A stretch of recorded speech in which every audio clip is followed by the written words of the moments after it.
Hollow Creek was the kind of town most maps forgot, tucked away in the mountains of Wyoming. It lived in the shadow of pine-covered ridges and skies that seemed to stretch forever. Winters here were merciless. Snow didn't fall, it attacked, layering itself in endless sheets of white that erased roads, landmarks, even fences.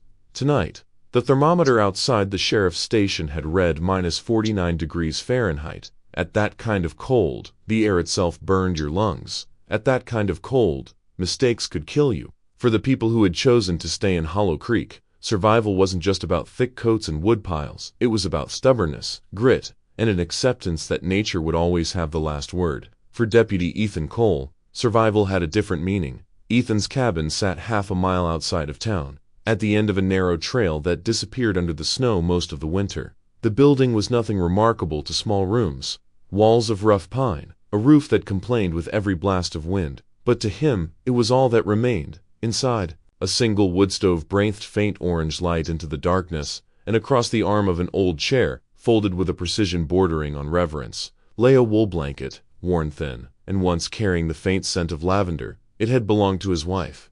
She had been gone 3 years now, a car accident on a mountain pass, black ice. No warning, no chance. One moment she was there. The next, Ethan's world was split wide open, and nothing had felt whole since. He kept the blanket not because it warmed him, but because it was the last thing that still carried her touch. At 36, Ethan looked older than his years. A decade in the Marine Corps had left scars on his body, but grief had left the deeper ones. His dark hair had streaks of gray. His eyes were the quiet, guarded kind you saw in men who had watched too much fall apart. He did his duty as deputy, wore the badge, kept the law. But once the shift ended, he retreated to silence. Silence and the burn of whiskey. That night, the storm was at its fiercest. Snow pelted the windows like 1,000 tiny fists. The wind howled through the trees, rattling loose shutters and pushing smoke back down the chimney. Ethan hung his coat by the door, heavy with frost, and sat heavily into the chair by the stove. He unscrewed the cap on a bottle, the kind of bottle that didn't promise relief but at least promised numbness. He poured a glass, the amber liquid catching the firelight. The routine was familiar, almost mechanical. A drink to take the edge off, the blanket folded neatly within reach, the stove crackling to keep the dog at bay. He had just lifted the glass to his lips when it came, a sound so faint. He thought at first it was the wind bending the eaves, a light, brittle scratching at the door. Nearly lost under the roar of the storm, Ethan lowered the glass, held his breath. The sound came again, a weak scrape, a pause, then another, more deliberate. He frowned, listening harder. His cabin wasn't a place that got visitors, especially not in weather like this. Anyone sane would already be locked inside their own home, praying their roof held through the night. He set the glass down, and reached for the pistol that rested on the end table, a habit that had never left him after the Marines. Another scrape, softer this time, almost pleading. Ethan stood, every movement careful, and walked to the door. He pressed his palm against the rough wood, feeling the vibration of the wind battering the cabin. He told himself it was probably a loose branch, or maybe an animal caught out in the storm. That was the problem with isolation. You heard things, you imagined things. Still, the sound had a rhythm to it. It wasn't random, it was purposeful. He leaned closer, listening. For a moment, there was only the howl of the blizzard, and then, faint but undeniable, came another scratch, followed by the softest whimper. Ethan's hand tightened on the doorknob. He knew better than to open that door. Every instinct, every rule of backcountry living said, keep the wild outside, don't invite it in. That was how mistakes were made, how danger slipped under the threshold. But the sound carried something else, something that cut past reason. A desperation, a cry for help so fragile it barely pierced the storm. Ethan exhaled slowly, the kind of breath that carried both weariness and decision. He slid the pistol into his waistband, thumbed the lock, and turned the knob. The door creaked open against the weight of snow pressing it shut. A blast of freezing air rushed in, biting his skin. He squinted into the swirling white, and there, standing on the porch, half covered in frost and trembling against the wind, was a dog. Not just any dog, a German shepherd, her coat matted with ice, her frame gaunt but her eyes unflinching, and in her jaws, held with heartbreaking care, dangled the limp body of a tiny pup, no bigger than Ethan's hands. The sight rooted him in place. The storm raged, the dog held his gaze, and the faintest sound, a whimper buried in the throat of the pup, carried into the warmth of the cabin. Ethan Cole, Marine veteran, deputy sheriff, man who had kept the world locked out for 3 long years, stood at his doorway, caught between instinct and something far stronger, something he hadn't felt in a very long time. The storm howled louder as Ethan tightened his grip on the doorframe. His other hand rested on the cold steel of his pistol, a habit as ingrained as breathing. The night outside was a wall of white, snow swirling like ash in the wind, but his eyes stayed fixed on what stood on his porch, a German shepherd, ribs showing through her coat, her fur clumped with ice. She should have looked defeated, yet her eyes, amber, steady, unblinking, held a defiance that no storm could crush. In her jaws, suspended with painful care, was a pup no bigger than a man's fist. Its little body hung limp, a soft whimper breaking through the blizzard every few breaths. For a moment, Ethan's mind faltered. The Marine in him catalogued details: weight loss, frostbite on her ears, the way she shifted her paws against the frozen boards. But the man in him, the part he thought long buried, saw something else. A mother, desperate and unwilling to let go. The pup's chest rose, shallow and uneven. It was still alive, but barely. Ethan's first instinct was to shut the door. That was what protocol demanded. His partner at the sheriff's office, Mark Ellison, had drilled it into him more than once. Don't waste kindness on strays, Cole. You let one in, and you'll never get rid of the trouble that follows. Mark wasn't wrong. Out here, wild meant dangerous. A desperate animal could turn on you in an instant. A sick one could spread disease. And with a blizzard roaring, every decision carried weight. Ethan's job, his whole damn life, was about following rules, order, control. But as he gripped the dole, ready to close it against the storm, the pup shuddered in its mother's mouth. Its tiny body twitched once, then went frighteningly still. Ethan froze. Something cracked open inside him, something he had fought hard to keep sealed. The image of that pup overlapped with another memory, one he never spoke of.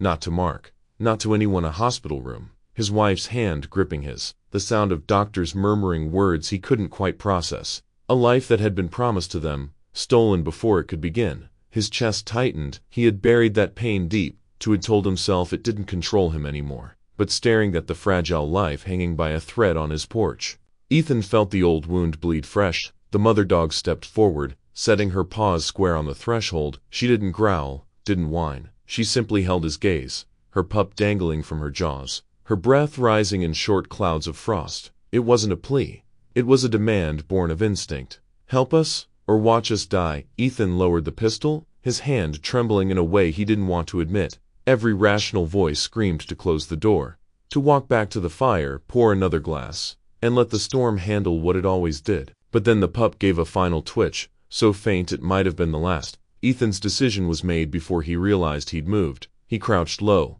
one hand reaching out. "Easy, girl," he murmured, his voice rough from disuse. The shepherd stiffened but didn't retreat.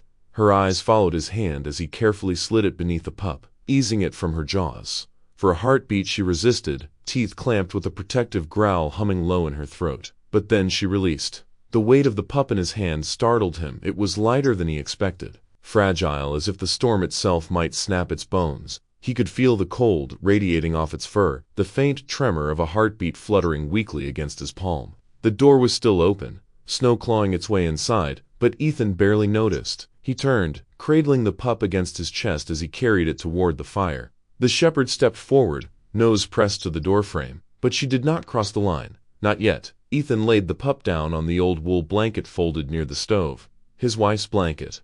He hesitated, then wrapped it gently around the small body, tucking the edges tight to hold in whatever warmth was left. He rubbed the pup's chest, firm but careful, trying to coax life back into its tiny lungs. "Come on," he muttered, his voice breaking through clenched teeth. "Don't quit on me." The pup gave a faint whimper, a sound so small Ethan had to lean close to hear it. But it was enough. Enough to make his throat tighten, enough to make the cabin feel less empty for the first time in years. Behind him, the shepherd let out a low bat shop urgent. Ethan turned to see him still standing outside. Snow crusted her fur, eyes locked on him. She pooped at the door, once, twice, then stopped, waiting. Ethan's hand hovered over the latch. Mac's voice echoed in his head. "Don't waste kindness on strays." But the pup shifted under the blanket, a tiny chest, rising, falling, fighting. And Ethan knew there was no closing the door now. Not on this storm, not on them. He drew in a long breath, the kind that carried weight. Then he stepped back to the door, his hand finding the knob once more. The shepherd's eyes glowed in the dark, steady, unyielding. Ethan opened the door wider, and for the first time in 3 long years, something stepped across the threshold of his grief. The door hung half open, groaning on its old hinges as the storm clawed at it. Snow gusted in through the crack, a thin spray of frozen needles scattering across the wooden floorboards. Ethan stood there, one hand gripping the cold metal of his service pistol, the other braced against the doorframe. His breath came slow, steady, but the rhythm wasn't calm, it was measured, as if he was holding something back. The mother shepherd hadn't moved. She stood rigid on the porch, head low but eyes locked onto his, glowing amber in the dim light spilling from the cabin. Her chest rose and fell in ragged pools of air. Frost clung to her fur like shards of glass. In her jaws, the small body of the pup sagged with a frightening stillness, every shallow breath rattling against the silence of the storm. For a moment Ethan's instincts took over the training, the rules, the endless briefings. He knew what he was supposed to do. Wild animals were not to be sheltered. Not during a storm, not in close quarters. The county had protocols for this kind of thing. Report sightings. Call animal control. Don't make it your burden. His deputy had said it only days ago, chuckling over coffee. Don't waste your kindness on strays. They'll bleed you dry if you let him. And yet the words sounded hollow now, echoing in a space that felt colder than the night outside. Ethan's knuckles tightened on the pistol. He could end it, simply close the door, let the storm do what storms always did. Nature was brutal, impartial. The cycle would play out whether he intervened or not. That was the clean way, the safe way. But his eyes betrayed him. They fell on the pup's tiny flank, rising, falling, then stuttering as though each breath might be the last. A memory stirred, unwanted, sharp but impossible to push aside. A hospital room bathed in sterile light. The beep of a monitor, a doctor's voice, low, apologetic, and beside him, a woman's hand in his, weaker by the minute. Flinging though the fight was already gone, the promise of a child that never came into the world. Ethan closed his eyes, jaw tightening. 3 years had passed, yet the ache was immediate, like frostbite under the skin. He had built his solitude carefully since then. Rules, routines, walls no one could scale. The cabin had become a fortress of silence. Now, at the edge of its threshold, life was pressing and fragile, insistent, asking for more than he was prepared to give. The shepherd shifted her weight, almost a bow, not submissive, not pleading, just offering. She lowered the pup onto the porch boards with delicate care, then lifted her gaze to his again. In that stare there was no fear, no aggression, only a grim patience, as though she understood the decision was his alone. Ethan felt the air leave his lungs in a long exhale. He lowered the pistol. The sound of metal sliding back into its holster seemed louder than the wind. He stepped forward, boots crunching on frost, and crouched. The pup was lighter than he expected, so light he feared the weight of his own hands might be too much. The tiny body was stiff with cold, yet a faint warmth pulsed beneath the ribs. He glanced once more at the mother. Her ears twitched, but she did not move. For a soldier, it might have been cold trust. For a dog, maybe it was something deeper. Ethan rose, clutching the pup against his chest. The cold bit through his flannel shirt. But the tiny tremor he felt there, it was life. Fragile and stubborn. He turned and crossed the threshold. The act itself was simple, a man carrying an animal into shelter, but in the quiet of his cabin, with the storm closing in behind, it felt monumental. For the first time in years, Ethan Cole had opened the door not to duty, not to law, but to something far riskier, compassion. Inside, the fire in the stone hearth crackled low, a dull glow barely holding against the draft. He set the pup down gently on the old wool blanket draped near the hearth, the one he had once wrapped around his wife on nights like this. The memory stung, but he didn't push it away. Instead, he tucked the edges of the blanket around the shivering body, making a crude nest. The pup whimpered, a faint squeak that pierced him deeper than any bullet ever had. Ethan crouched there, one hand hovering uncertainly, then lowering to stroke the pup's damp fur. It was clumsy, hesitant. He hadn't touched another living thing with tenderness in years. The pup responded with a twitch, a fragile movement that felt like a plea, "Don't stop." Behind him, the door creaked. The mother shepherd stood just inside now, snow melting from her coat, eyes still locked on him. She made no move to approach further. She didn't need to. Her presence filled the cabin with something it hadn't held in a long time, a heartbeat not his own. Ethan sat back, shoulders slumping as the storm howled louder outside. He let his hand rest on the pup, grounding himself in its warmth. For a man who had lived by rules, who had clung to order as the only defense against chaos, it felt like treason. And yet it was the first choice in years that didn't feel like loss. The cabin, once sealed like a tomb, breathed again, and Ethan Cole, Phocian sad of Hollow Creek, realized that a single act cradling a dying pup had undone 3 years of silence. The storm raged on, but inside, something fragile had survived.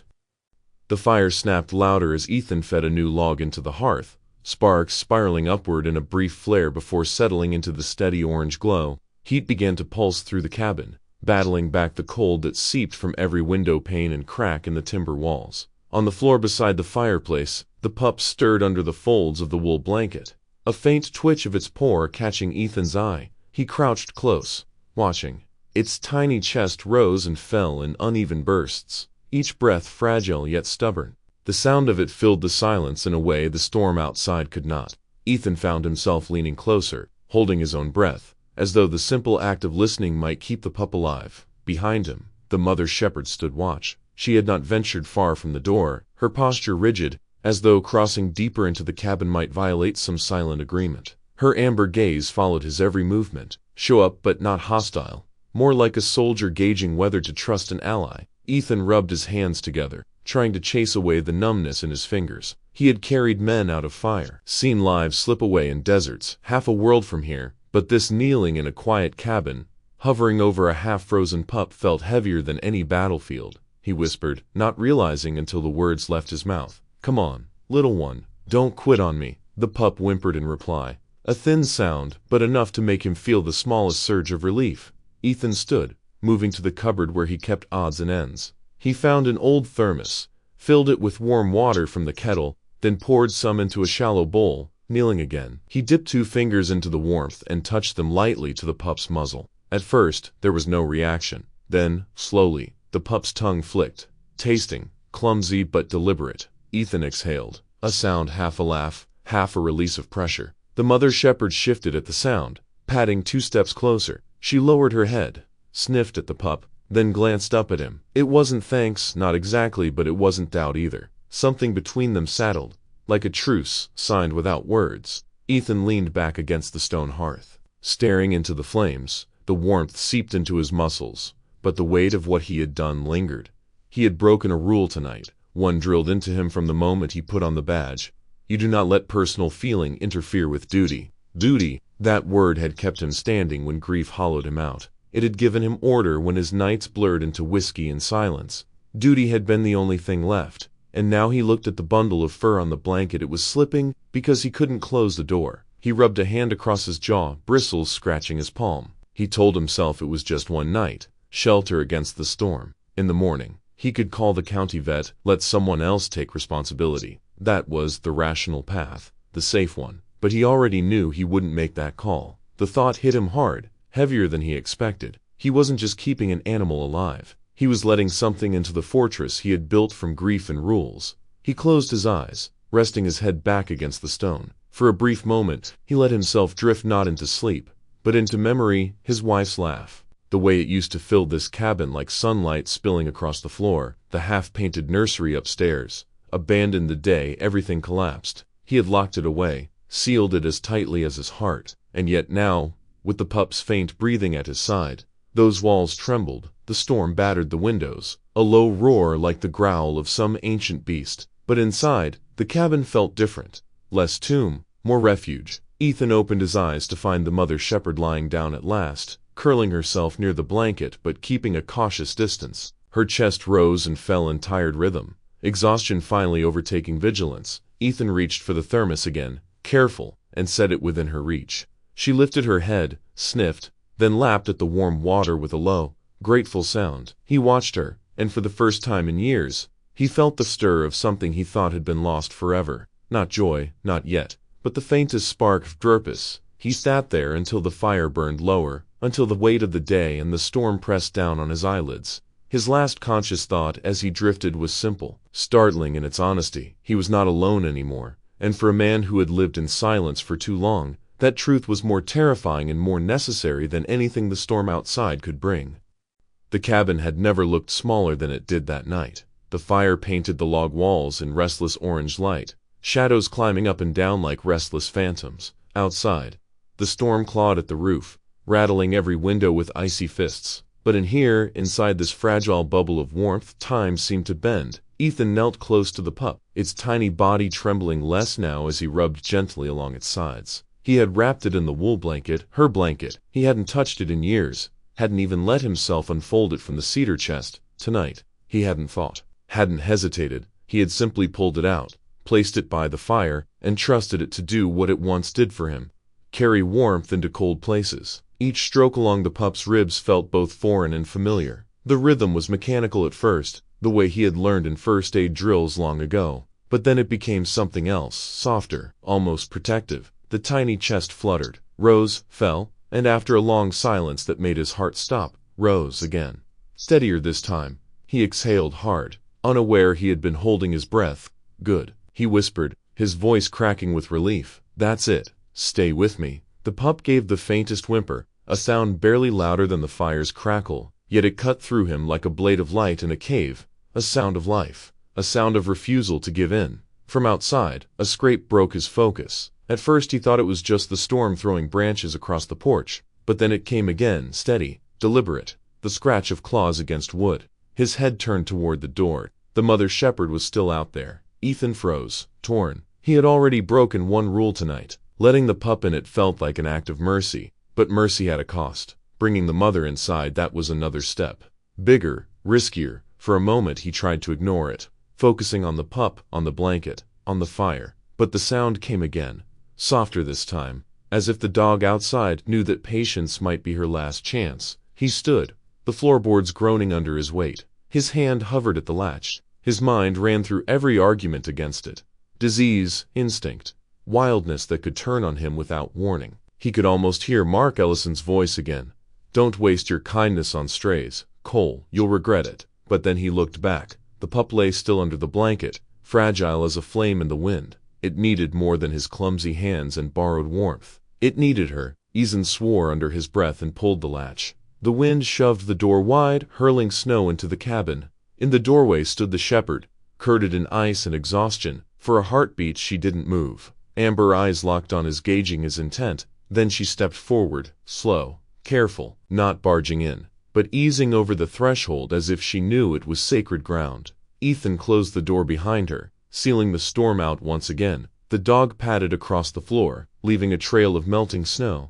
She lowered her head, sniffed the pup, then eased her body down, curling around it in a protective arc. Her fur brushed against the wool, her warmth wrapping over the tiny frame. The pup gave a weak sound, then nuzzled into her chest, disappearing against her. The shepherd let out a long sigh, a sound of both fatigue and relief, and lowered her head to rest near her pups. Ethan stood there, motionless. Something inside him cracked, not in pain, but in recognition. He hadn't realized how loud the cabin had been in its silence until now. The steady rhythm of the mother's breathing, the faint whispers of the pup, these were not just sounds. They were presence, life. He sat down slowly, leaning against the hearthstone. For the first time in years, the cabin didn't feel like a tomb. It felt occupied, not haunted, but alive. He rubbed his eyes with the back of his hand, trying to make sense of the heat that stung them. He hadn't asked for this. He hadn't planned it. But as he watched the circle of fur and blanket by the fire, he realized something undeniable. He wasn't the only guardian in the room anymore. The fire popped, showering sparks up the chimney. The storm outside screamed, rattling the cabin, reminding him of its fury. But here, inside these four wooden walls, a different storm had taken hold, one softer, quieter, yet just as unstoppable. Ethan stretched his legs out, letting the warmth seep into his bones. He could almost pretend this was just another night by the fire. But it wasn't. It would never be again. Because on this night, in the heart of the storm, something had crossed the threshold with him. Something he had buried under grief and rules and silenced. Hope. It was fragile, flickering like the firelight. But it was alive. And that was enough. Ethan leaned his head back, letting the rhythm of breath, the pups, the mother's, his own merge into a single quiet symphony. The cabin, once a hollow place, now pulsed with a heartbeat. He closed his eyes. For the first time in years, sleep didn't feel like an escape. It felt like rest. The road into Hollow Creek had never been kind, but that night it felt more like a gauntlet than a stretch of asphalt. Snow piled thick across the narrow path, drifts swallowing the edges until the lines of the road vanished. Ethan's truck growled as it pushed through, tires crunching over ice.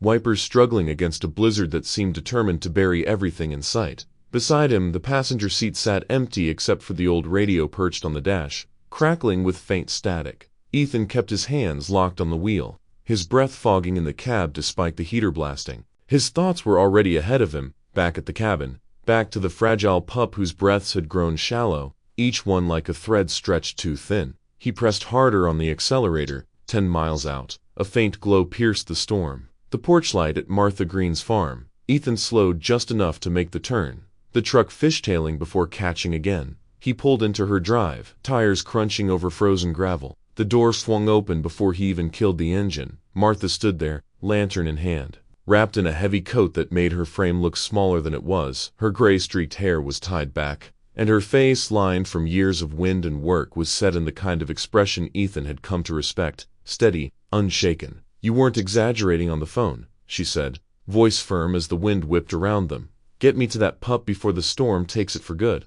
Ethan didn't argue. He just opened the passenger door. Minutes later, the truck was rumbling back toward the cabin, Martha in the seat beside him, her lantern at her feet. She didn't waste time with small talk. Instead, she dug into the satchel on her lap, checking through folded towels, an old glass dropper, a thermos sloshing with what smelled faintly of goat's milk. "You did right calling me," she muttered, "but you should have called sooner." Ethan kept his eyes on the white out ahead. "I thought I could handle it."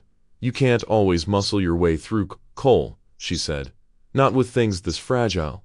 He didn't answer. The words landed deeper than he wanted to admit. When they finally pushed back into the cabin, heat wrapped around them like a blanket compared to the cutting wind outside. The fire still burned in the hearth, though low, casting the mother shepherd and her pup in a halo of dim light. The pup hadn't moved much. Its breaths were faint, shallow, but still there. The mother raised her head as the two humans entered, ears pricking forward, gaze sharp and guarded. "It's all right, girl," Mother said softly, kneeling and keeping her movements slow. "We're here to help." Ethan crouched beside her, close enough for the mother to sense his steady presence. After a long pause, the shepherd eased her head back down, as though conceding this was her last, best chance. Martha pulled a towel from her satchel and pressed it near the fire, warming it. Then she wrapped it carefully around the pup, her hands practiced, confident. Ethan watched as she pulled out the thermos, poured a little into a small tin cup, and tested the warmth on her wrist. "Too hot and you'll finish it off," she muttered. She cooled it with a splash of water from her canteen, then drew a measure into the glass dropper. "Hold its head," she instructed. Ethan slid his palm under the pup's skull. It was so light it barely seemed real. He tilted its muzzle gently upward as Martha lowered the dropper. A bead of warm milk clung to the tip before slipping into its mouth. For a moment, nothing. The liquid pooled at the pup's lips, threatening to spill away.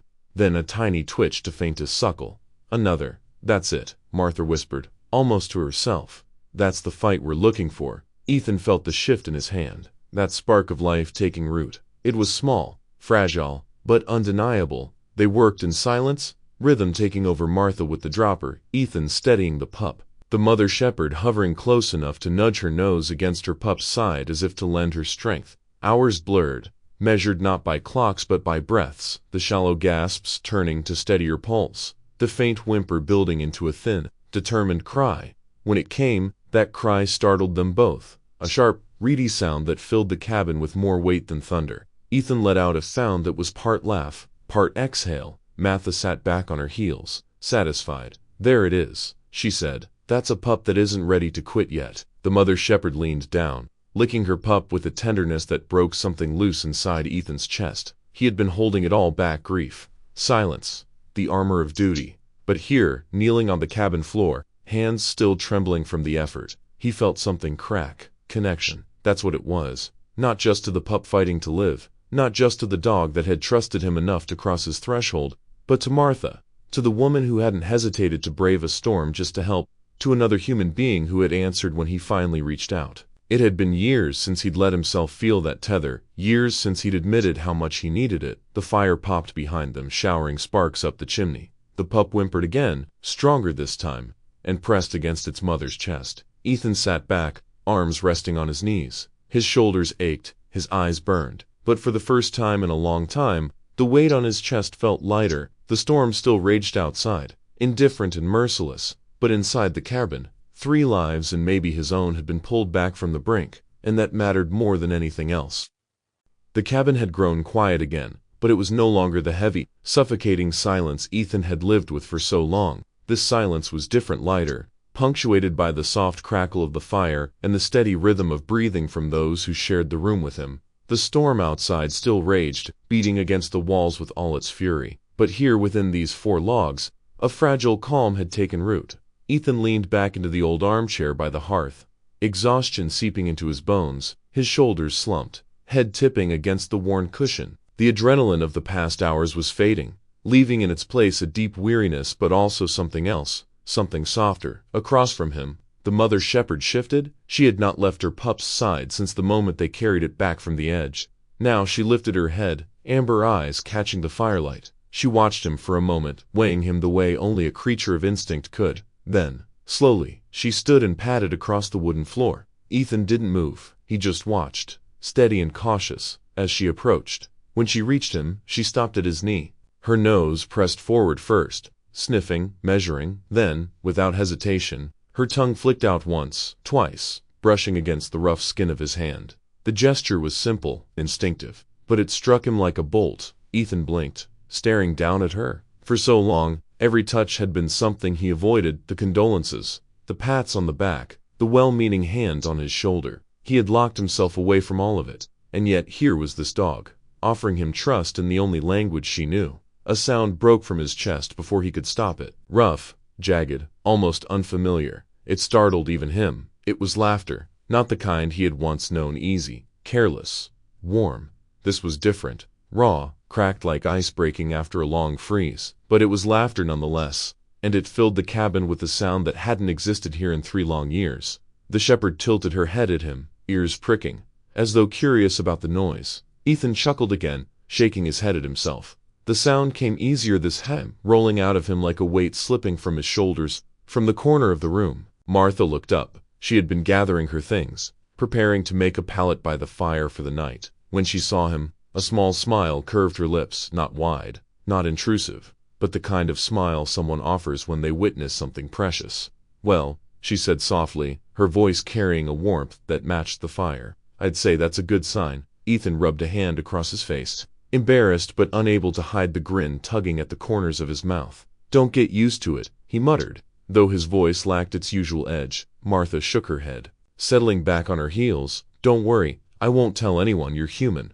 The mother shepherd leaned into his leg, then, pressing her weight against him, Ethan let his hand fall to her head, fingers sinking into her coarse fur. She didn't flinch, neither did he for a long while. The three of them simply sat there, bound together by the firelight and the storm. The pup stirred now and again, letting out small whimpers that sounded less desperate and more alive with each passing minute. Ethan listened, and for the first time in years, he realized the cabin wasn't just shelter. It wasn't just a box of wood and stone where he endured the days and drowned the nights. It was different now, because here, in this storm, it had become something he thought he had lost forever. A place with a heartbeat, a place with breath and warmth and laughter, a home, not just his, but there's the woman who hadn't hesitated to help, the dog who had chosen to trust him, the pup who had fought its way back from the edge. Survivors, all of them, stitched together by circumstance and something stronger than circumstance. Ethan looked into the fire, the orange light flickering across his tired face.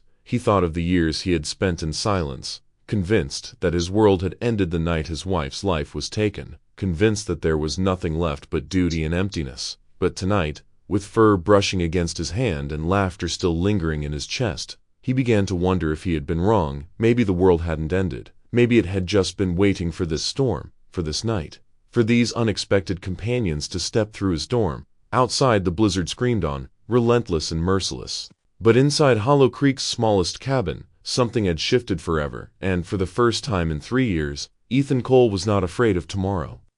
Morning came slow and pale, dragging light across the mountains like a weary traveler. The storm had loosened its grip overnight, leaving behind a brittle silence that carried the sharp bite of frost. The world outside the cabin looked deceptively calm, snowbanks stacked high, the trees sagging under their icy burdens, and a crystalline sheen spread across the frozen ground. Ethan pulled on his heavy coat and gloves. The fire inside was still burning, but it wouldn't last forever, not without fresh wood. He'd kept himself stocked for emergencies, but the storm had devoured more of his supply than he liked. That meant it was time to cut more. He stepped out onto the porch, boots crunching into the hardened snow. His breath hung white in the air. For a moment he paused, looking out across the clearing. The silence here was different than the one inside. It was sharper, edged with an awareness that set his instincts on alert. The axe leaned against the porch railing where he'd left it. He picked it up, adjusting his gloves, and started toward the woodpile. That was when he noticed it, something odd.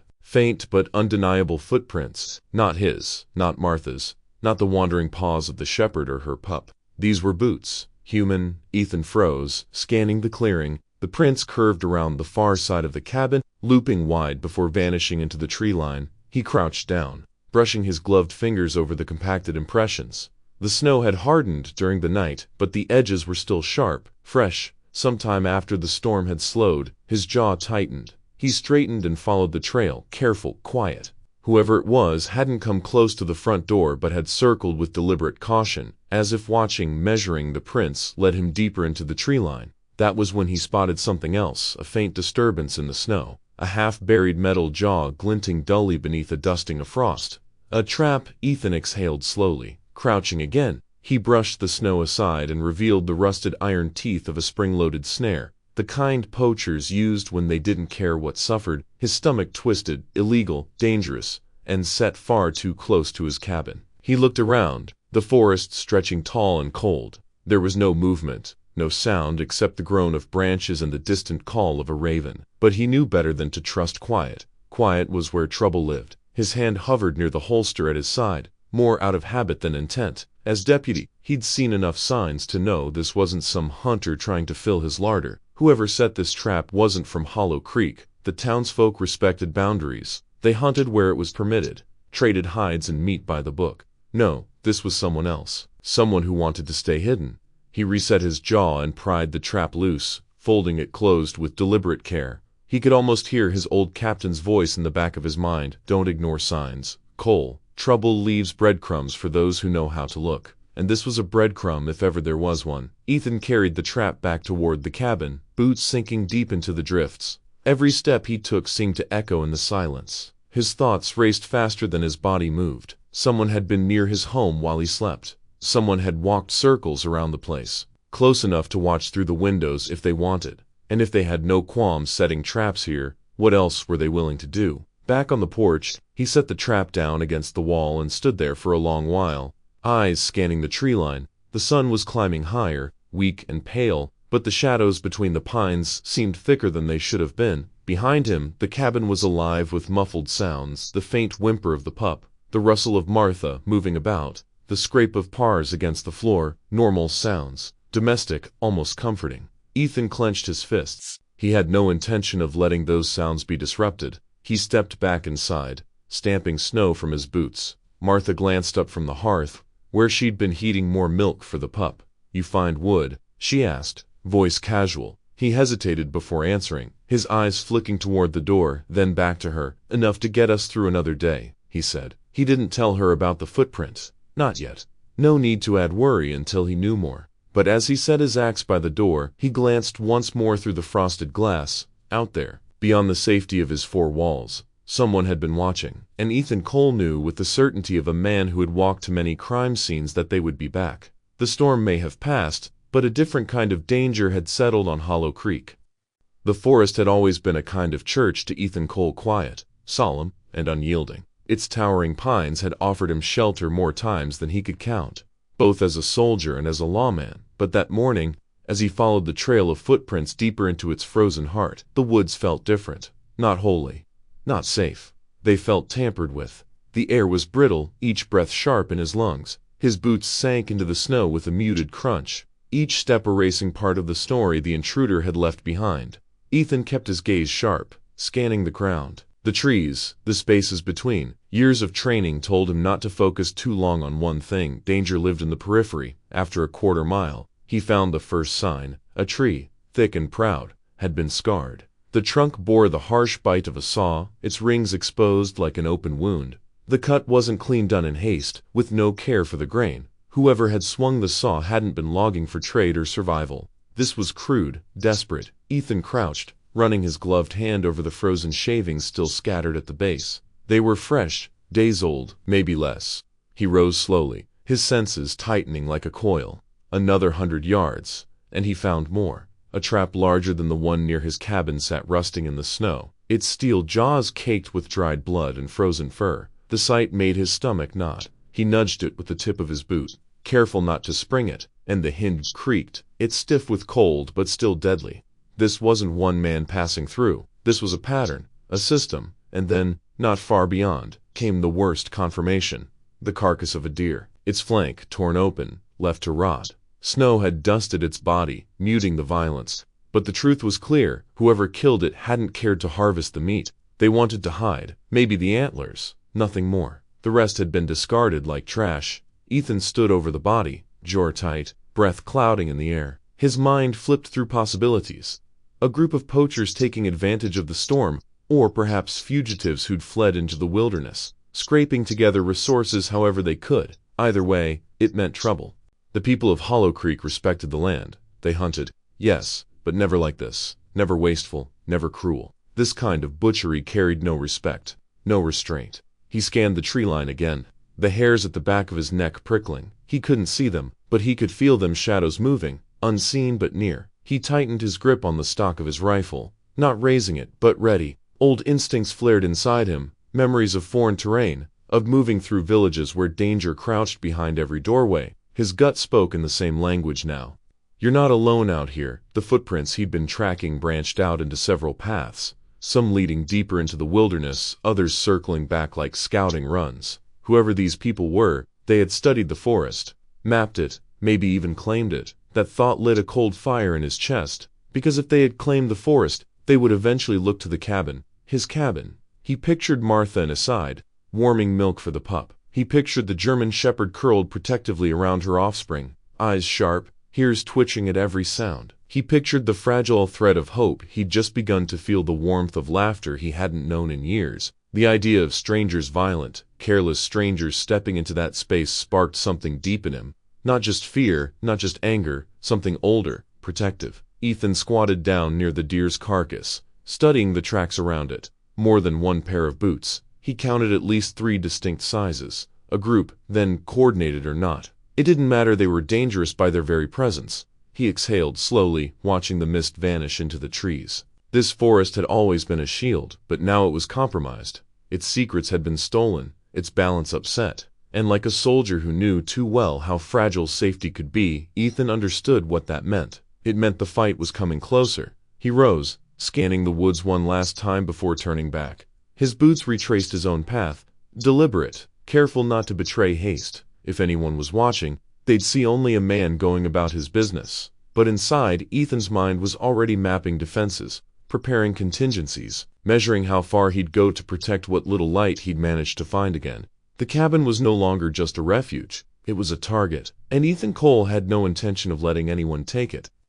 The storm hit Hollow Creek with a vengeance. By midnight, the wind screamed down from the mountains like a living thing, rattling the shutters and moaning through the seams of the old cabin. Snow battered the windows in waves, sometimes so fierce that the glass seemed ready to give. Each gust shook the timbers, making the walls tremble like a beast straining under weights too heavy to bear. Inside, the fire struggled to hold its ground. Flames flickered low, throwing restless shadows across the room. Ethan had slumped into his chair, fatigue pulling at him. For a brief moment, he let his eyelids drift shut, the warmth of the stove lulling him into something that was almost sleep. But then bang bang. The sound split the storm. Too sharp, too deliberate to be mistaken for wind. Ethan's eyes flew open, his breath froze in his chest as the noise came again. 3 hard knocks on the cabin door, measured, heavy, human. The German shepherd was faster than he was. She leaped to her feet, muscles taut, her fur bristling along her back. A guttural growl ripped from her throat, followed by sharp, furious barks that echoed against the wooden walls. She planted herself in front of the pup, her body a barrier daring whatever waited outside to try. The pup whimpered, burrowing into the blanket. Ethan was already moving. His hand found the rifle leaning against the wall, the wood cold beneath his palm. His heart thundered, a drumbeat in his ears, loud enough he wondered if the visitor could hear it too. He slid the safety off with a practiced flick of his thumb. The knocks came again, louder this time, the insistent, not the uncertain tap of a lost traveler, not the polite knock of a neighbor. This was different.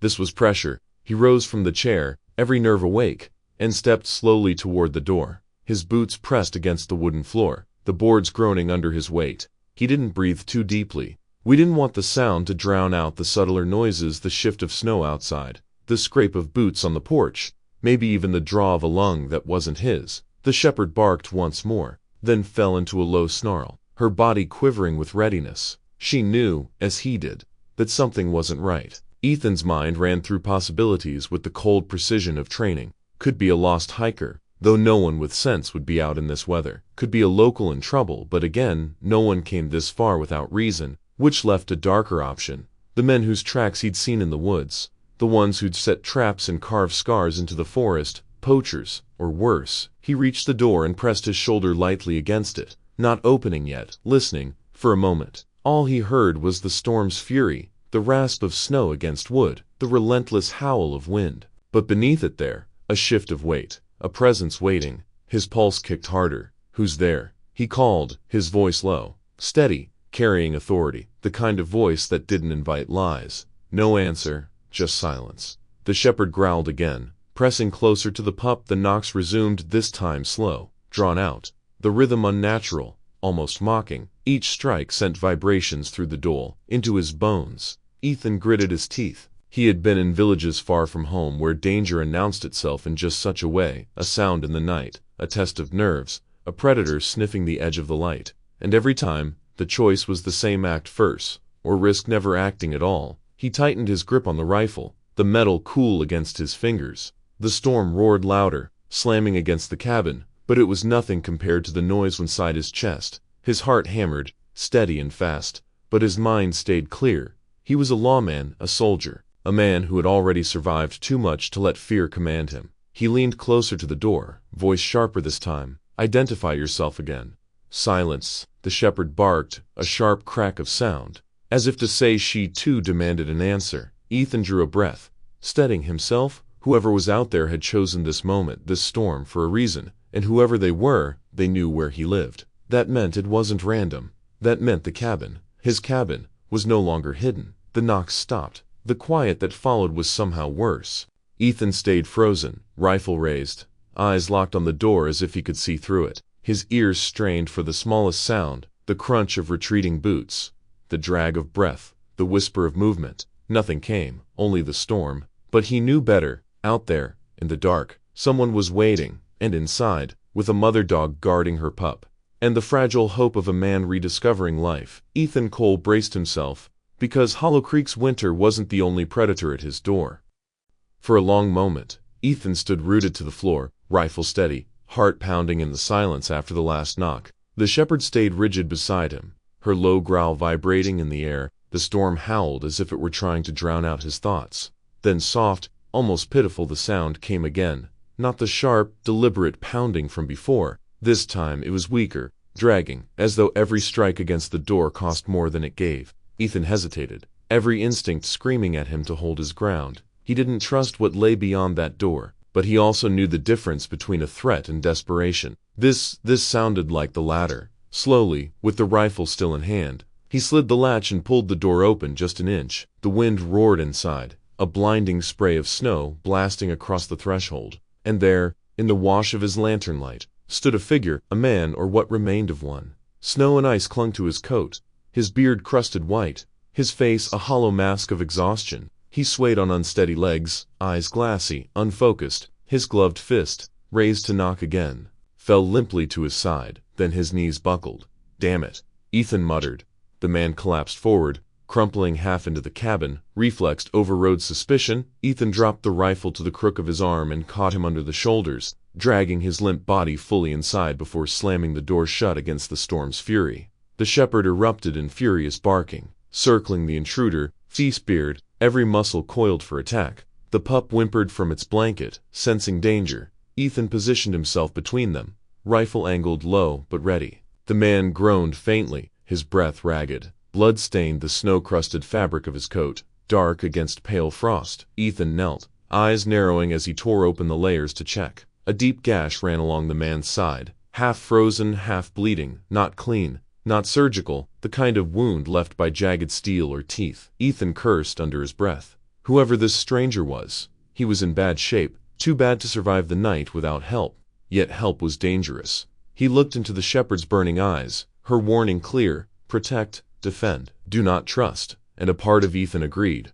This man could be one of the poachers, maybe even the one laying traps in the woods. Letting him inside risked everything: the pup, the dog, even Martha when she returned. But the soldier in Ethan, the lawman in him, recognized another truth. You didn't leave a man to die at your doorstep, not in this storm, not when you had the means to save him. Duty and the Bible wrestled in his chest. He felt the weight of the decision like stone pressing on his ribs. For a moment, he let his mind flicker back to his wife, to the accident that had stolen her. He'd promised her once that he would never close his heart completely, never let the world turn him to stone, and yet here he was, standing at the edge of doing exactly that. He clenched his jaw. Easy, he told the shepherd, his voice calm but firm. He's not our enemy, not yet.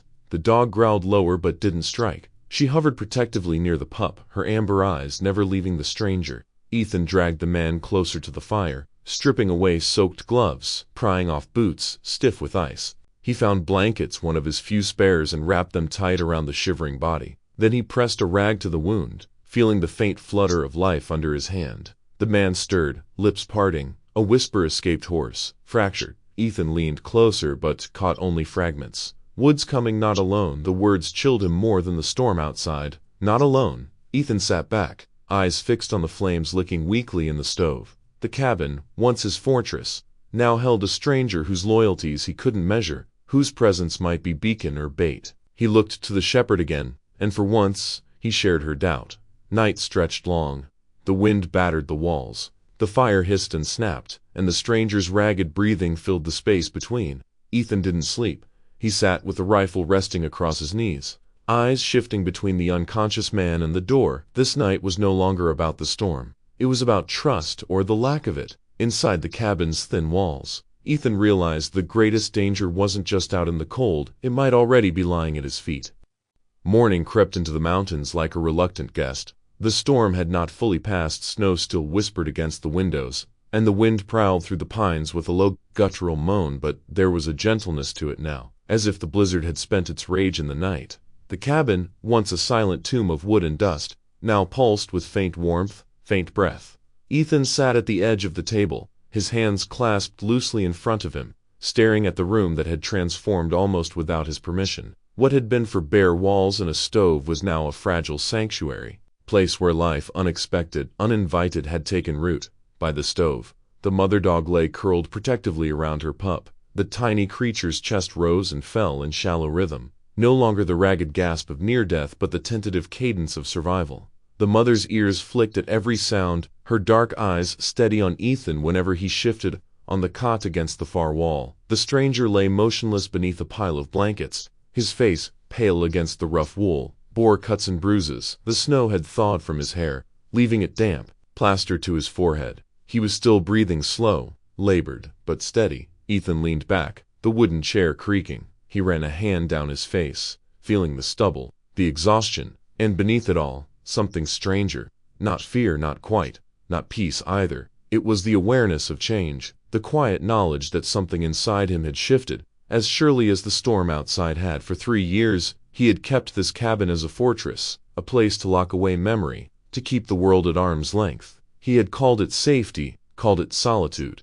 but he knew better now. It had been exile, punishment, a hollow shell, like a heart that beats but no longer knows why. And yet, in the span of a few nights, that fortress had been breached, not by enemies, but by the fragile, stubborn insistence of life. A pup fighting against the cold, a mother refusing to abandon her young, a stranger collapsing at his doorstep with nothing left but breath, and Martha, with her steady voice and her hands that had guided him through the storm. He exhaled, the air fogging faintly in the chill. His gaze fell on the dog again. She blinked slowly at him, then lowered her head onto her pup's tiny body, as if to say, "This is mine to protect." Something deep in Ethan's chest ached at the sight. He thought of his wife, her laughter echoing through this very cabin, the warmth of her presence, the way she had filled these walls with a pulse he had lost when she was gone. He thought of the years he had let the silence swallow him whole. Now, the silence was gone. In its place were heartbeats, breaths, fragile but undeniable, survivors, each of them, and so was he.